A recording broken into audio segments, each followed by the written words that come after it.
CRDA 55వ authority meeting గౌరవనీయ ముఖ్యమంత్రి గారి యొక్క ఆధ్వర్యంలో జరిగింది. దాంట్లో తీసుకున్న డెసిషన్లు ఏంటంటే, గవర్నర్స్ బంగాళా, దానికి సంబంధించిన సముదాయాలు అన్నిటి కలిసి కన్స్ట్రక్షన్ చేసేదానికి టెండర్ అప్రూవల్కి యాక్చువల్గా 169 కోట్లతో దాన్ని యాక్చువల్గా ఈరోజు అప్రూవల్ ఇవ్వడం జరిగింది. 169 crores లోక్ భవన్.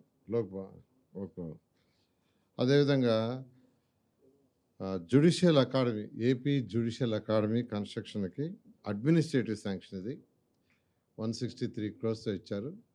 దాని మీద ఎస్టిమేషన్ చేసి టెండర్కి పోవటం జరుగుతుంది. సో టెండర్కి పోయేదానికి ఎస్టిమేషన్ చేసేదానికి యాక్చువల్గా అడ్మినిస్ట్రేటివ్ క్లియరెన్స్ ఇచ్చారు. అదేవిధంగా ఈరోజు యాన్యువల్ రిపోర్ట్స్ 24-25 సంవత్సరం యొక్క యాన్యువల్ రిపోర్ట్స్ సబ్మిట్ చేసేదానికి దానికి పర్మిషన్ ఇచ్చారు. అదేవిధంగా నాబార్డు వాళ్ళు 7,350 కోట్ల యాక్చువల్గా లోను అమరావతి క్యాపిటల్ సిటీకి ఇవ్వడానికి యాక్సెప్ట్ చేశారు. దాన్ని తీసుకోవడానికి యాక్చువల్గా ఈరోజు అథారిటీ అప్రూవల్ ఇవ్వడం జరిగింది. అదేవిధంగా 7,380.70 కోట్లు 7,380.70 కోట్లు లోన్. అదేవిధంగా ఈరోజు ఏదైతే సీడాక్స్ రోడ్డు ఉందో, సీడాక్స్ రోడ్డు నేషనల్ హైవే 16 మీదకి పోయేదానికి ఆ రోడ్డు యాక్చువల్గా 532 కోట్లతో టెండర్ ప్యాకేజీకి ఈరోజు యాక్చువల్గా అప్రూవల్ ఫర్ అవార్డ్ దాని అథారిటీ ఈరోజు యాక్చువల్గా దాన్ని డిసైడ్ చేసింది. ఈ యొక్క అథారిటీలో ఇవన్నీ ఈరోజు డిస్కస్ చేయడం జరిగింది. అదేవిధంగా అమరావతి ల్యాండ్ పుల్లింగ్ ఏదైతే ఈరోజు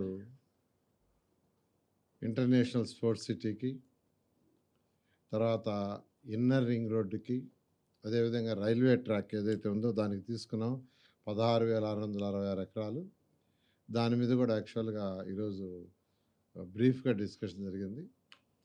ఆ రైతులతో యాక్చువల్గా ఈరోజు మార్నింగ్ నేనైతే ఒక 4 విలేజ్ల రైతులతో డిస్కస్ చేయటం, వాళ్ళందరూ కూడా పాజిటివ్గా వచ్చారు. అదేవిధంగా అందరు రైతులతో కూడా మాట్లాడి వాళ్ళ సమస్యలు ఏమన్నా ఉంటే వాటిని ఎప్పటికప్పుడు అథారిటీలో డిస్కస్ చేసి ముందు తీసుకోవడం జరుగుతుంది.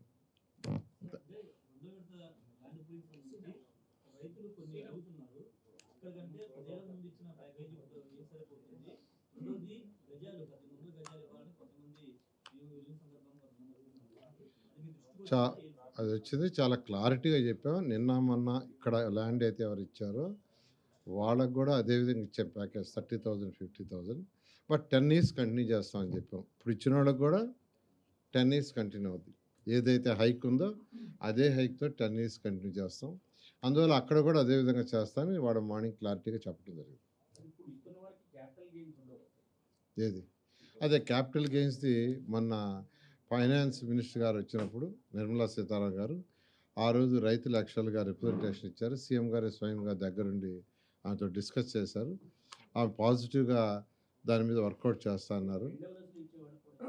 దానికి కూడా యాక్చువల్గా ఇవాళ రైతులు కూడా నన్ను అడిగారు.